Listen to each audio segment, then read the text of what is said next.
Bonjour les amis, bienvenue sur Eonis TV en direct du port de La Rochelle par une petite matinée sûrement pas estivale, vous l'aurez compris. À la fois c'est grisou ce matin et puis à la fois regardez le déballage sur le port. On peut penser qu'il y a un chantier urgent qui se met en place. C'est pas vraiment un chantier, c'est une répétition générale, j'allais dire. Vous savez, depuis que Cynthia, des dispositions ont été prises sur la gestion de toutes les surcotes d'eau atteignant la rade de La Rochelle et la ville de La Rochelle en cas de risque de submersion. Et donc des dispositions ont été prises, un plan est en place qui est mis en répétition aujourd'hui. Voilà, donc hier et aujourd'hui, La Rochelle teste son dispositif de protection de submersion marine.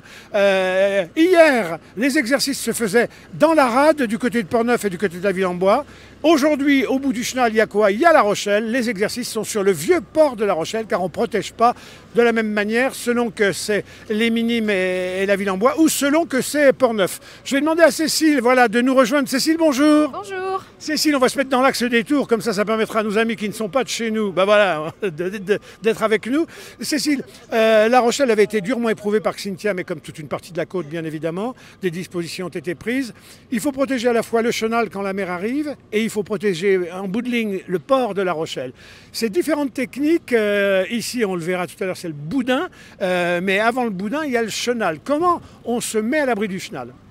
Dans le chenal, alors on protège au niveau du chenal côté Ville-en-Bois avec le système d'endiguement Gabu-Ville-en-Bois, donc qui est composé de murets fixes et aussi de parties amovibles avec des bâtards d'eau qui sont des lames en aluminium dans lesquelles qu'on vient glisser entre des glissières prises de chaque côté du mur et puis qui permettent de garder dans 99,9% du temps le passage pour les piétons. L'intérêt du côté de la Ville-en-Bois, c'est que ça a permis de faire du paysage en même temps. Parce qu'en même temps que le sujet était pratique, il fallait faire un peu des digues, rehausser des niveaux, etc. On a fait du paysage, des belles promenades, des beaux endroits pour pique-niquer. On ne retient surtout que ça. Mais en fait, alternance de petits murets et de bâtards d'eau. Voilà, c'est ça. On a vraiment eu une prise en compte. D'ailleurs, le mandataire de l'équipe était un paysagiste, justement pour prendre en compte tous ces aspects de patrimoine, qu'ils soient urbains ou paysagers, et le mettre en valeur. Alors du côté de Portneuf, par contre, là, on avait la belle plaine derrière, Colette-Besson, et on disait qu'il y a des endroits, la mer, il ne faut pas toujours vouloir la retenir parce qu'elle sera plus forte que nous. Il y a des endroits où notre intelligence, c'est peut-être de la laisser entrer, mais pour mieux la guider et la renvoyer. C'est le choix sur Portneuf. Alors sur Portneuf, effectivement, au droit des habitations, il y a ce fameux double mur avec un canal d'une dizaine de mètres de large entre les deux. Et au fond de la baie de Portneuf, il n'y a qu'un seul mur parce que l'eau pourra effectivement déborder à cet endroit-là et aller se mettre dans le lac et éventuellement pouvoir remonter un peu le long de la plaine des Jeux. Alors quand on arrive entre les tours de La Rochelle, le chenal serré, ça fait siphon, ça nous ramène avec projection ces masses, ces mètres cubes d'eau. Comment on fait? Là je vois, alors il y a ce grand boudin qui est en train d'être déroulé. Le principe c'est quoi de ce boudin? Alors c'est pas un boudin en fait, c'est une bâche qui vient réceptionner l'eau à la manière. Alors on va suivre en même temps sur les plans. Alors. Voilà. Donc ici on est côté océan en fait, donc on voit l'eau qui monte progressivement et qui fait se lever cette partie supérieure de la bâche et elle est tenue par des petites ailettes là pour renforcer un peu. Donc en fait l'eau s'engouffre dedans. Elle soulève donc le boudin. Elle aplatit en fait le fond qui reste bien stable au sol et puis ensuite elle soulève la partie haute de la bâche. Donc on le voit sur cette image au bout de mon index là à gauche, voilà. Voilà, donc c'est en fait un dispositif qui n'est possible que dans des endroits où il n'y a pas de grosses vagues et de paquets de mer, ce qui est le cas au fond du port. On a un milieu qui est relativement apaisé. Le Havre des Choix, je connais un peu de clapots, mais pas de gros paquets de mer qui viendraient s'abattre sur la bâche et empêcheraient qu'elle se relève. Alors là, Cécile, avec ce dispositif, on calme l'arrivée des eaux jusque devant les maisons, mais à supposer que ça soit plus fort, que ça passe par endroits, etc., ça peut arriver jusqu'à les maisons. Et là, comment qu'on fait ?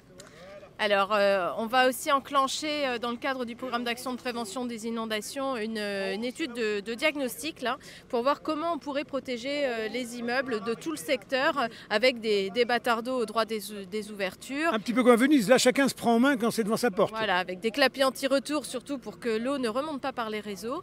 Donc c'est une étude de pré-diagnostic qu'on va engager d'ici la semaine prochaine et dont on espère avoir les résultats pour la fin d'année afin de voir voir quelles seront les possibilités de protéger ces immeubles. Alors c'est vrai qu'on est dans un contexte particulier sur le Vieux-Port, parce qu'on a beaucoup de copropriétés, beaucoup d'activités en rez-de-chaussée, donc c'est un peu moins facile que de protéger une maison individuelle. Cécile, qui donne le top départ, le top chrono? Est-ce que c'est le préfet qui est là avec ses téléviseurs, ses liaisons avec la météo, qui dit top départ, on enclenche le plan? Alors le top départ est donné déjà par des prévisions météo. Ouais. Ensuite, il y a tout un système d'astreinte au niveau de l'agglomération qui... Alors, entre le moment où le top est donné et les équipes sont opérationnelles, il s'écoule combien de temps?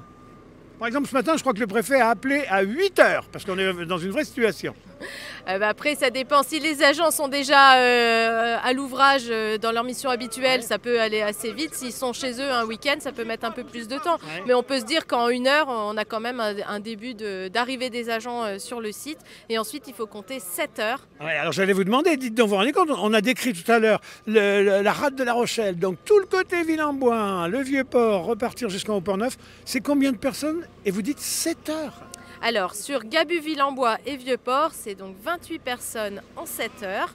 Donc, pour un total de 400 mètres de bâtard d'eau et de clapet et de 800 mètres de bâche. Côté Port-Neuf, il leur faut, déplacement compris, 3h45, je crois, à 4 agents. Ouais. Pour là, 87 mètres de protection. Ouais, les amis, vous vous rendez compte?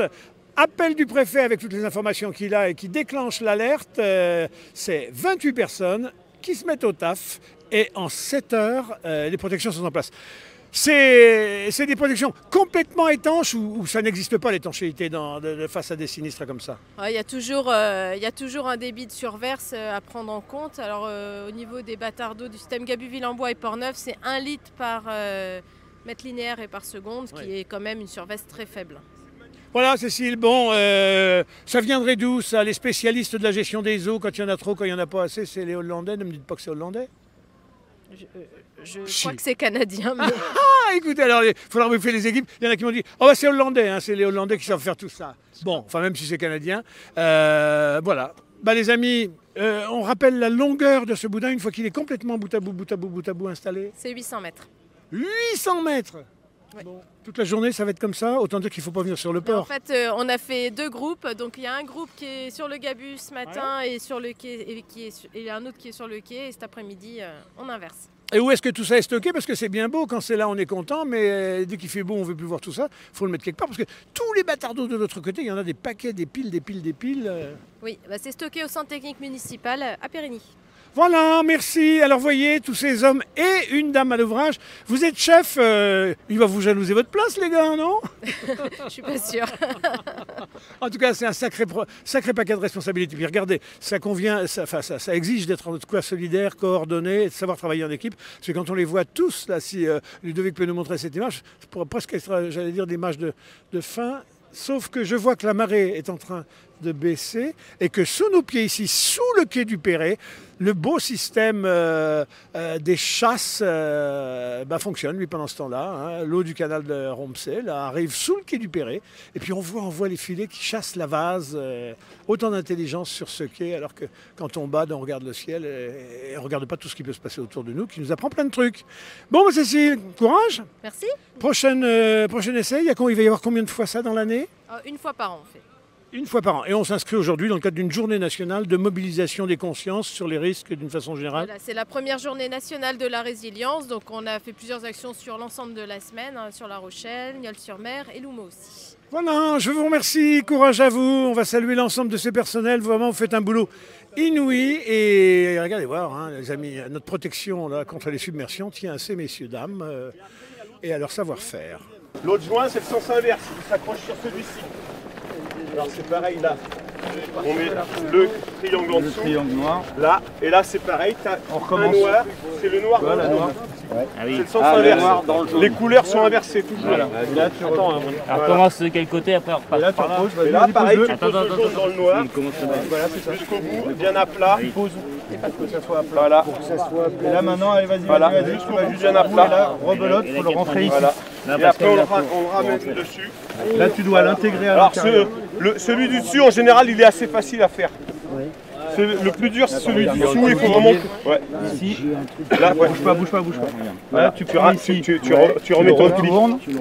Il faut vraiment que la jonction, elle soit. Il n'y a pas un autre moyen de faire. Et à partir du moment où ça c'est bien à plat, ça ici, là, tu remets celle-ci par-dessus. Par contre, sur ce coup-là, c'est une perte de temps. Ils attendent. Ouais, mais là, tu vois, en fait, tu as une double protection. Il faut lui faire tendre un tout petit chouïa. La double protection. Bon les amis, si par hasard vous passez par le port de La Rochelle aujourd'hui, ne venez pas avec votre voiture jusqu'ici, c'est pas possible. Par contre, venez à pied voir tout ce qui se passe ici. On apprend plein de trucs, en tout cas on voit des belles énergies à l'ouvrage. A bientôt sur Eunice TV et toujours en direct et toujours dans la joie. Et voilà, et la bonne humeur. À bientôt les amis.